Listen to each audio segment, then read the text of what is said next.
Meet me at the Chazen. I'm your host, Gianofer Fields.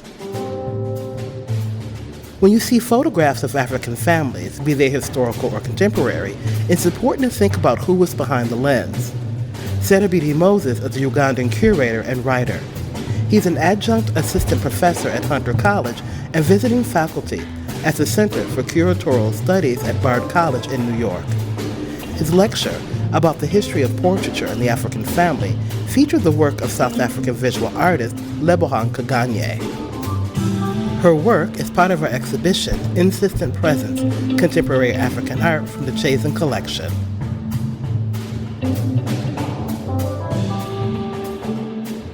When we think about Lebohang Kganye's work, for me, it's not just about this kind of like urban setting and in which you have black middle-class families predominantly in the urban centers like Johannesburg, but you're thinking about a trajectory that cuts across the entire country and in several different urban areas.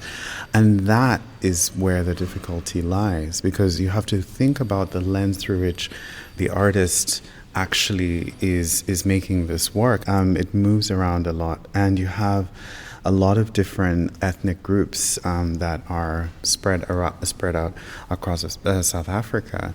And so, I mean, coming from her family specifically, you may speak about one race or one ethnic group, but in a sense, when you get into it, in terms of the various movements of her people around South Africa, it's kind of challenging to really then understand the complexity and the layering. I mean, this work is really depicting some of those different, I mean, you see that she's going to get on a train, and the train will come and she'll go. And that is very important, because that sense of movement is not about just commuting, between Soweto and Johannesburg. It's also the way in which people in general travel across South Africa. And this means that if you're from one area and one social group, you enter in another area and find other social groups, even when they're black. So it has a kind of, how can I say,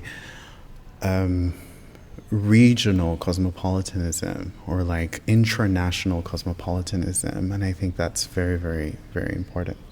One of the things that I remember reading from the research before this conversation was this idea that there's a British or European way of thinking about the African families and images, and then there's an African way about thinking about families and images. What's the difference? Because I feel like I don't have a firm foot in either one of them. Oh, yeah. Okay. I come from a very, Southern black tradition. And so I'm looking for, if my mother had it to tell, I'm looking to see what people are wearing to make sure I don't wear the same thing, because that would be tacky. Or buying the same thing, because that would also be really tacky. So what's the difference between those two viewpoints of what or how the African family is then shared with a broader audience? Yeah, I think this is, of course, about exhibition making. It's also about how we view family albums. I do think that the two artists I'm talking about today, Santu Mofokeng on the one hand and Lebohang Kganye on the other, are tackling different times in South Africa. I mean, they're both artists who are specifically looking at old family photographs that are perhaps 50 or 100 years old. But Santu Mofokeng is on the longer end. And so with Santu Mofokeng, you have a Victorian understanding, a kind of black Victorian understanding of the family album, meaning that it has to do with showing, first of all, the family album is also part of the Victorian culture. So there's a kind of sense of the family photograph and, who is in the family photograph and the kind of constellation of the family, the father, the mother, the children, or husband and wife, or often you have these small configuration of singular family units in the family album, right? You're not going to see aunts and uncles and grandparents and that nuclear family sort of like tight little band. Tight. And if you look at Santu Mofokeng's Black Photo album, that's what you see. These tight nuclear families that are like husband and wife. One of the photographs I examined is called Cleophas and Martha. It's really the one that I shared with you all. It really has that sense of he's the minister. And that's his wife standing next to him, putting her hand on his shoulder as he sits on a chair. But then when we move in, 50 years later with Lebohang Kghanye's work, it changes. It changes because, after that Victorian era, just like here in the United States, you have more, more development happening in cities and more Black people who live in cities and therefore actively shaping a kind of Black modernity or African modernity in this larger sense. So that has something to do with it. So even though it's not the Victorian period, I think the family album in Lebohang Kghanye's work is informed by the different activities that Black people were doing, or different, I'm speaking professionally, for work in the 50s and 60s.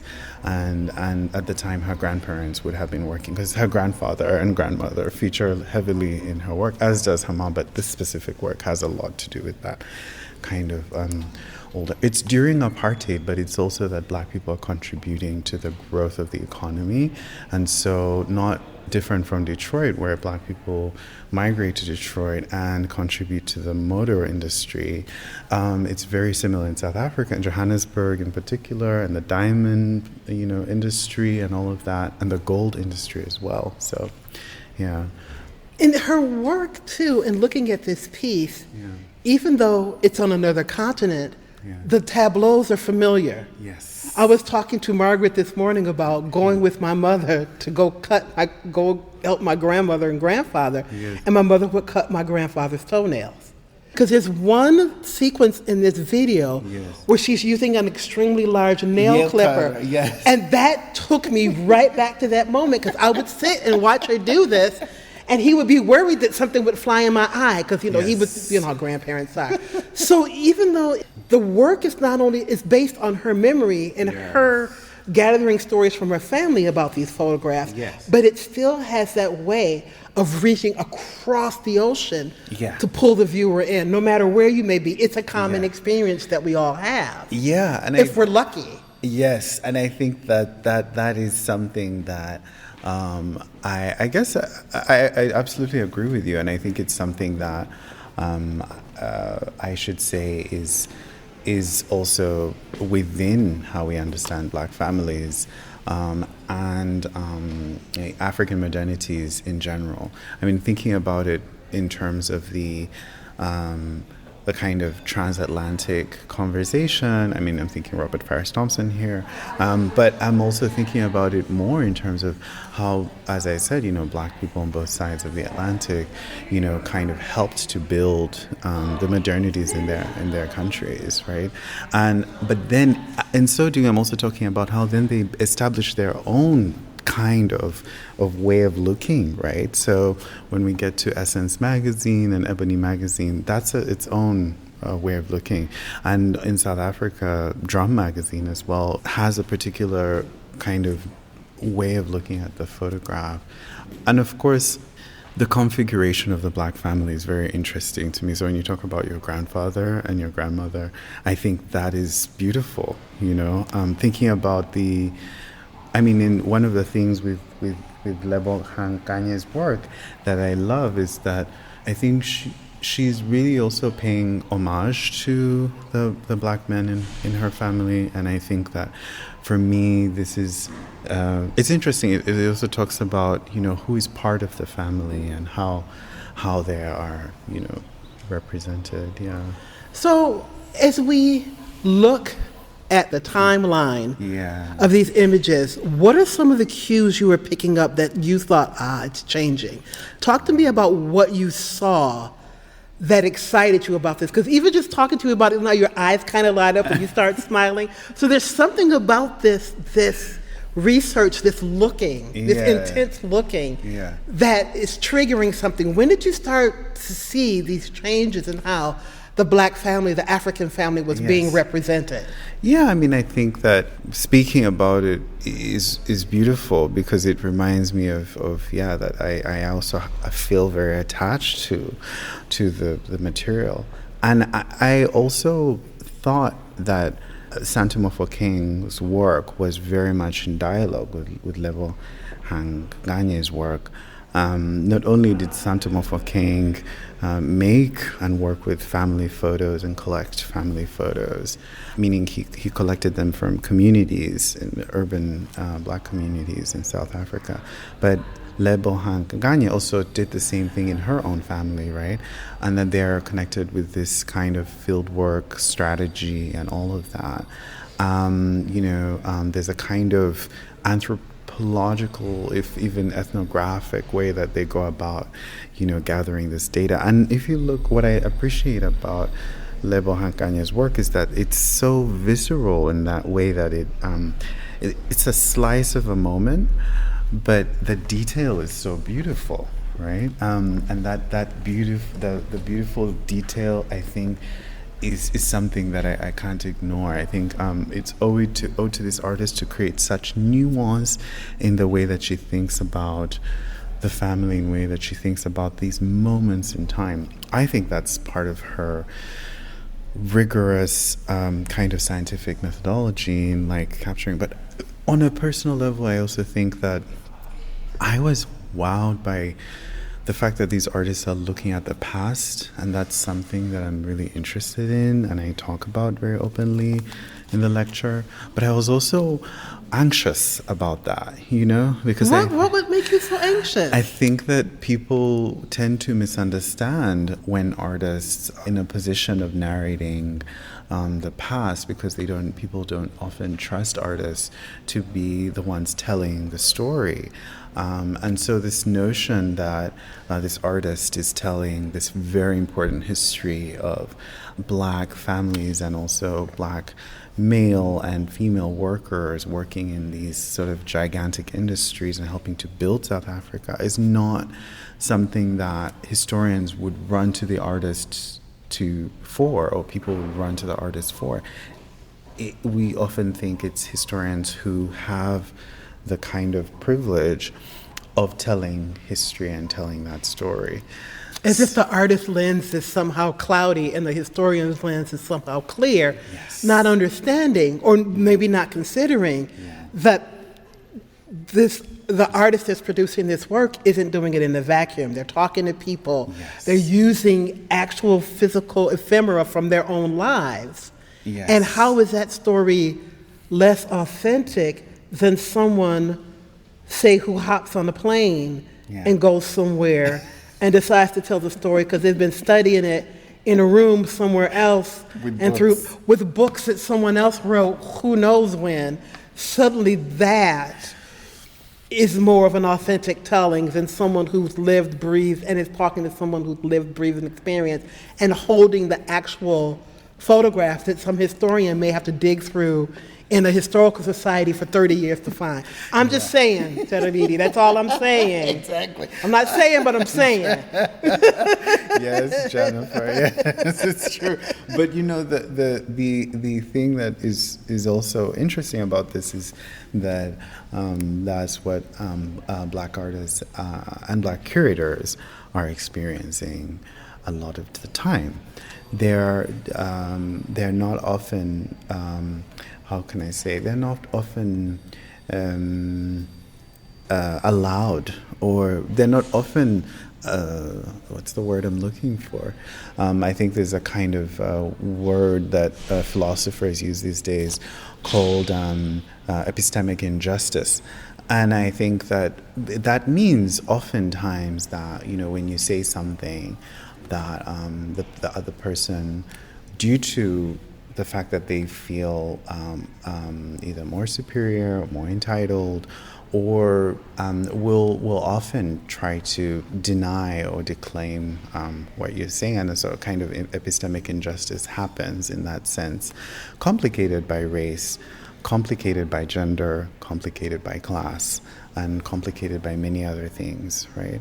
And so I do think Black artists experience epistemic injustice, and I think Black curators experience epistemic injustice too, because they're not often seen as the truth tellers of their communities and their societies. Well, how could you be when I've been reading the books for 20 years and you just lived it? So of course I know more. I've read about it. It's gone through the lens of somebody who is trained in studying these things. Yes. So your experience couldn't possibly compare to someone who has read a book that someone else wrote who isn't from that culture either. And the thing with Black curators is that Black curators are unusual because, thinking here about Margaret, but I'm also thinking of people like Thelma Golden. They're unusual because they are also interpreting and reinterpreting the work without knowing the historical facts of what that artist. I don't think that the curators of the second Johannesburg Biennial, in which Santu Mofokeng's Black photo album was shown, Okuyενwezor, Octavio Zea, had known anything about Black Victorians in South Africa during the 19th century, or the different churches that they belonged to, and how those churches contributed to literacy. He's an artist. Contributed. Yes. I see you over there. It's Gianofer. Hi. Hi, Malik. How are you? Good to see you. Good to see you. So I think that Black curators are I think that they are unusual. They're unusually brave because they dive into the work and they show the work oftentimes without fully grasping the entirety of the history that informs that work. And I mean not just art history, I mean that the cultural, political, social, economic history. And so, but the artist is perhaps even braver because the artist went in head first, So we are experiencing that, and I think as a Black curator myself, I feel very much this weight and this pressure. Who are you to tell this narrative? Why do you think that you tell it better than such and such a historian or such and such who gave you the right to speak about this or to do an exhibition about this? It's so interesting because it's all misguided or guided correctly, however you want to categorize it. Everybody's trying to get this information. Yes. And to me, sometimes the issue is ownership. Those who think they have ownership over it, for me, are always just a little bit dangerous. Yeah. Yes. Because now, if knowledge is becoming ownership, then there is some idea that there is only one way to interact with this work, and that just cannot be the truth. Yeah. So if I'm thinking that I have ownership over this particular photograph, that anything you say is not necessarily going to seep in, and then I'm not going to have the full picture. And it doesn't matter. It doesn't matter who you are when that happens. Yeah. I hear you, and I think that for me, it's really important that knowledge is at least one of the things that people have the right to. I was actually speaking to a cultural and literary historian today who helped me think through my lecture, and his name is Chazen Kize, and he teaches at Duke University, and we talked about the fact that when it comes to Black archives, there is this constant problem of information not being made public, right? And so the record on Black people often is one that in which the information is actually hidden, right? Not just out of the sheer desire to hide or to keep secrets, but the information is often just not made public. But you have to wonder what public institutions willingly keep that information away from from the public. You have to really wonder about that, because this is something that the artists are showing us and revealing to us clearly. They're the ones who are breaking through those barriers to knowing things, because they are going into places, finding the archives that even the historians and the people who work in institutions have not been able to find, and they're the ones who have been able to dig out that information and make it available, right?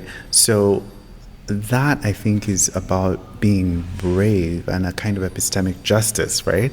But at the same time, I do think that point that Kwesi Mkhize made is very important, about the fact that public records are oftentimes don't include, the records of Black people. I don't know how else to say it. I mean, I think he was absolutely right. I mean, there's a layer, just from my own personal experience too, of not wanting to trust someone else with that information. Yes. So it's almost this double, not hiding, but sort of this double omission, one to protect themselves and family, and then maybe one to protect reputation in terms of the museum, like maybe how they got it or what happened behind it.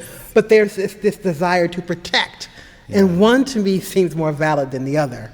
No, but we develop this, and at the same, we develop that need to keep secret and sacred, the things that we know as Black people in our communities and our societies, precisely because we have understood the way that information about us is treated on the public record and how it's weaponized often against us.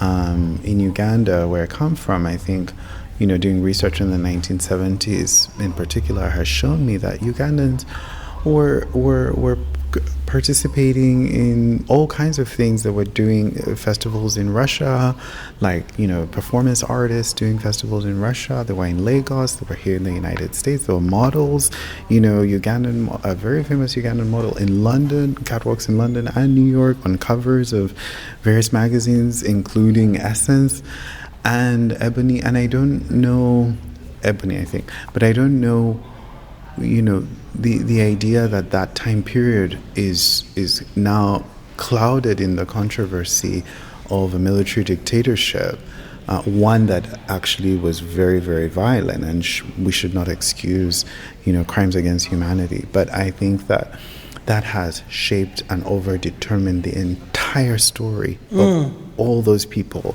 in the 1970s.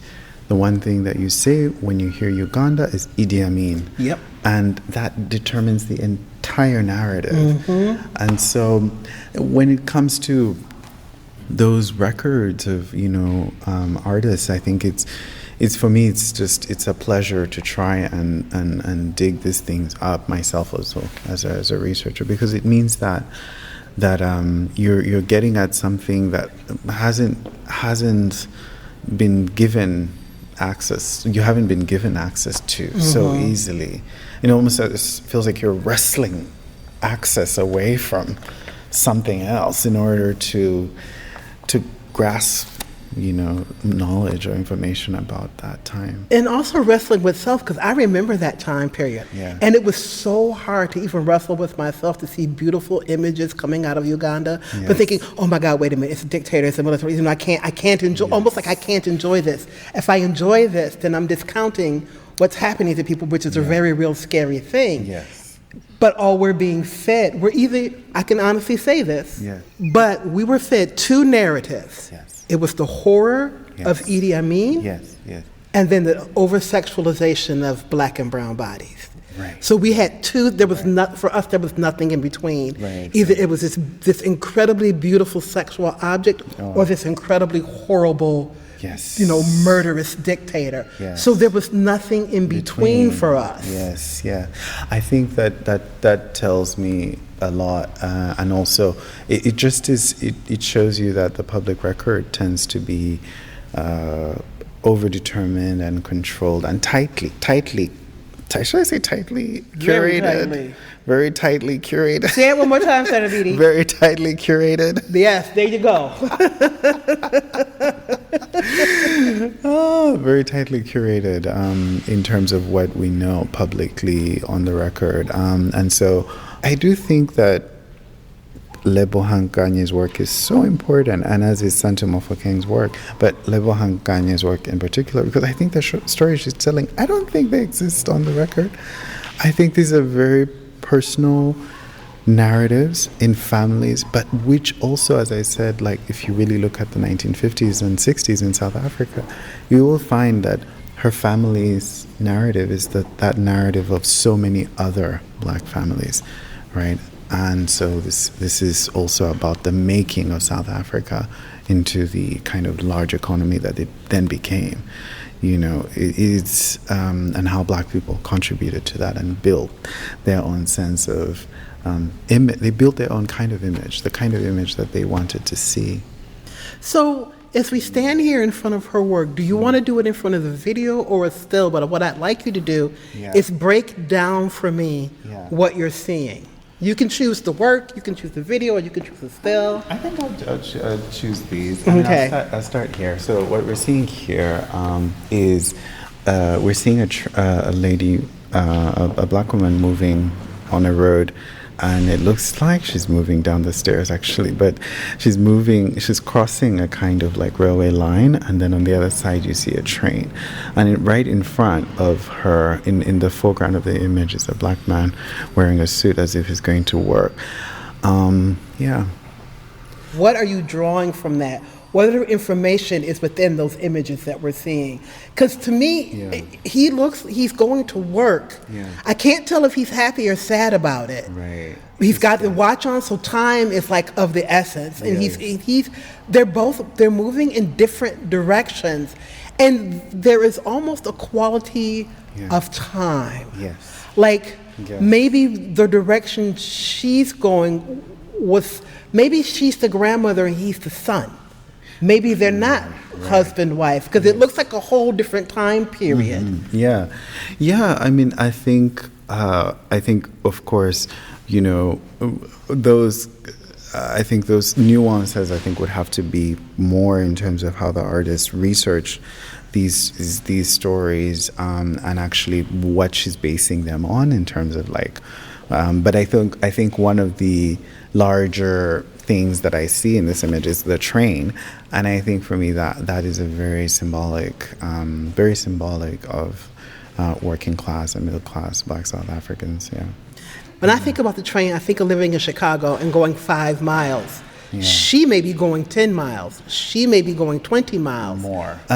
So she's going a greater distance. So this is really... Yes, it's commuting, and it's commuting to work. But the distances were so big that people, Mofokeng tells us that they would have train church. Yeah, that's how long the commute was. Like, talking an hour or... Yes. And so people would be on the train and there would be train church. There's also... a lot of things to do with just like in New York you have graffiti, and Chicago you have graffiti, and the trains had a lot of graffiti. In South Africa you have staff riders, and staff riders were young, predominantly young guys, but also I'm sure women who basically climb up on the side of the train and then ride it that way. Yeah. So taking your life in your hands, going to and from places. Yeah. But there was what we see is like a kind, for me, it's like the train symbolizes this very hectic and intense schedule of work. But these long commutes, and where are the commutes going? They're going to the factories, they're going to the mines, they're going to all these places where people work, and they work quite far away from where they live. So as we move through to the second photograph, we see Lebohang in a man's suit. Yes. The first image is of a man. Don't believe that's her in that outfit. That's but it's white shirt, tie, pressed slacks, watch, hat. Here we see full-on suit jacket. Yeah. full, some sort of luggage maybe they brought in. Yeah, some sort of like a suitcase, a briefcase that's dropped. So this image is really interesting. There's a woman, a black woman, ironing and dressing up in this kind of white shirt and white sort of headscarf, in a style that I think for me is related to the Mañanos, who are, it's a women's church, it's a kind of independent women's church in South Africa. But at the same time, I also think that she's really reenacting photographs of her grandfather. And so for me, this is like, the mid-century in South Africa. And it's kind of, if you see the video, he walks in and then he kind of like, puts his hand on his kind of his waist, and then he like drops the briefcase, right? And he then raises his arms, as if to say what's going on here or something.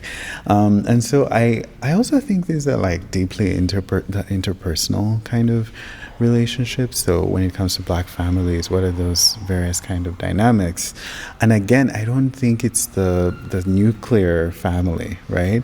I think there is something else that's going on, because it has changed, really. It has changed from those kind of black Victorian photographs from the late 19th century, It's no longer just like the minister, his wife, and they're one or two kids. No, it's really that it's become this more extended family, or different configurations of grandparents, grandchildren, uncles, aunts, cousins. So I think a lot of that is actually happening in her work. I don't think it's just a single kind of nuclear family. It's really this kind of sprawling, extended. Thinking about those Victorian images and looking at these images, those images are very much person is object. Yeah. It's my job, I'm dressed well, this is my wife, we're here, we're looking at you, you're looking at us. Yes. This is, you are witnessing who we are. Yeah. This, in the first one, he's looking at us, but not really. Yeah. The first one, she's kind of walking away. But in this one, it doesn't even care that we're here. Yeah. Like, this is not a performance of us. This is not a performance for us. I love that you point that out, because I think this is one of the things that makes Lebohang Kghanye's work for me very, very important. It's the nuance, it's the quiet, and it's the precision of how these tableaus, these scenes execute a particular memory. And that is where I think the historical accuracy, if there is any historical accuracy at all in the work, lies. It lies in that restraint, that sense of I'm not actually performing for you, trying to create some sort of elaborate spectacle. I'm actually trying to be faithful to this story. And you might find the story uninteresting, you may find the story not very appealing, but this is the story that I was told, and this is the story I'm telling. I'm not even thinking about the importance you subscribe to this story. I am telling you this part of my life, and here it is. Do with it what you will or not. Exactly. There's a kind of sense of take it or leave it.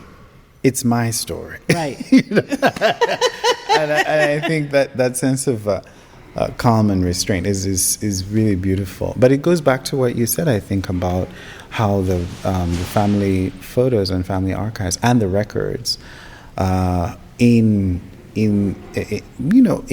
black families often actually we guard them, with almost sometimes with our lives, and I think that is beautiful. So then, are you seeing another shift as everybody walks, now that everybody has their little camera in their hands and they're able to, take a quick moment? Are you seeing even more of a shift now in terms of photography and how the family and how individuals are being represented now that it's literally in their hand? Well, in South Africa, I think there is, of course, like a new generation, of which Lebohang Kganye is part of, but I think that her work is facing so much of the past, and that generation is really very, very active on social media, but also is very active on social. It's very active on social media, but it's also very active in kind of image making. I think that there is this word, born free, that means, being born after apartheid. And I think that the born free generation is very, of course, attuned to technology and is very interested in that. In terms of specific ideas or configurations of family in the present, I think it's a bit different. It continues to change. Now we see a lot of for example, people claiming other people who aren't their family members as family, right? So not in this sense that Lebohang Kganye shows that you still have at least an extended family. This is now, I don't need this, so I can just go find some other people. Make my own family. Because I think that this process, right, you really go from the late 19th century, you go from the Victorian period, and then you go into the, mid 20th century, and now in this kind of post 1994 period. I think people really have moved kind of away from those sort of structures that were kind of holding the sense of community, and I think young people are not often feeling very tied to either their kind of again social group, whether they are Xhosa or Zulu or Pedi, or they feel like their identities are to be made and to be built and to be established on their own. And oftentimes now it's really gender, sexuality, race. It's also, your kind of social milieu that you live in. And people create family in that way. So young people are claiming people who are not of their blood as family. Hey, fam. Yeah, exactly. But it's in this sense that it's serious. They're working together, especially in the art. In the art, I see a lot of artists who are doing this. They're like working together, co-producing work, but they kind of are so close that you think that they're family. Interesting. And they sort of are just a collaborative or a collective, and I think that's so fascinating to me, because it means that that the collective, even in the art space has also taken on the character of a family. And if we're making work together, that means we basically have the same job. Mm-hmm. So I'm going to spend a lot of time with you, and so you find people who associate with each other in that way, who live that way. So Serubiri, your lecture is coming up. Yeah. I don't want to make you nervous. In about 2.5 hours. Okay. No need to feel any pressure. So what are you hoping rings with this audience? Well, the first thing I really wanted to do was to just give a sense of this history. And I think that for me, it was important to show artists and to champion the work of curators. Specifically, I'm thinking here of Lebohang Kganye, I'm thinking of Santu Mofokeng, I'm thinking of the curators who have shown their work, like Margaret Nagawa, but I'm also thinking of Okuyen Wezor, who showed Santu Mofokeng, and BC Silva, who showed Lebohang Kganye. I think I'm hoping that people who listen to the lecture will take away just how important the work of curators is today, and also to understand the challenge that artists have to tell this kind of history that is actually not even on record, that's not even being recorded, and I'm hoping that will be the takeaway. Yeah. One of the things Margaret said, she said that she needed to have communication with, she needed to be around the pieces, and she needed to sort of like experience them in order to put this all together. How much time do you spend with the work when you're thinking about putting together a show? Yeah. When does that start for you? Is it you have an idea? Yeah. I often ask artists if when they look at a blank canvas, when they see the canvas, does the canvas tell you what it wants to be, or do you impress your idea on that canvas? When you're thinking about a show, what speaks to you first? Is it the idea? and the story you'd like to tell? Or do you look at the works and go, this is what they're telling me, this is what I'd like to see in a gallery? What chicken egg? I don't know if it's a chicken and an egg, but... Well, I think for me, shows actually start from a very personal place. I often used to say that I work with artists who don't make art, and that makes so much sense. and so I often start from this kind of very obscure place of like, I think searching for the birth of the work as opposed to the final work, and I think I want to sort of act in that way as a kind of as someone who is meeting the artist in a kind of a serious moment, right? And for me, the creation of art, I think, is it's mythical on the one hand. I mean, we know it from the Greek and Roman stories and myths, but we also, I think, Orpheus and all of that. But I think that for me also the creation of art in today's political and social realities is so difficult. And as Black people, I think we have such a difficult time trying to claim that role. Because of the political and social pressures and economic pressures that we face. So I think that's often like where I begin, and then that process is often for me also about getting to know each other. Like I think it's not often very possible because I've curated a lot of really large shows of like 46 artists, and but I think when I'm doing a smaller project, I really start to have dinner with the artists, go on walks, read a novel together, like let's start a book club, and then that way I have a sense of who is this person in life. The introduction is not the work itself, it's the person. Yes. It's understanding the mind and the body and the soul that produced this. Yes, that's where it is for me. Yeah, exactly. The work comes from the person. And so the person is in some ways really, really, really important. I know the work is very important, but for me the person is super important. Yeah. It's always easier to take up and understand a different language when you spend time with the person that has that native language. Yes. This work is a production of life, not exactly the symbol of that life. Yes. If that makes any sense. Yes, it does. It does. It's part of life. It's part of life. And I think we need to, it's something that art historians, I think, wrestle with, because art historians are trying to alert us to the genealogy of objects and how objects are, exist throughout history. I mean, it is our human history, right? So they're trying to really think very deeply about this human history through the objects that humans make.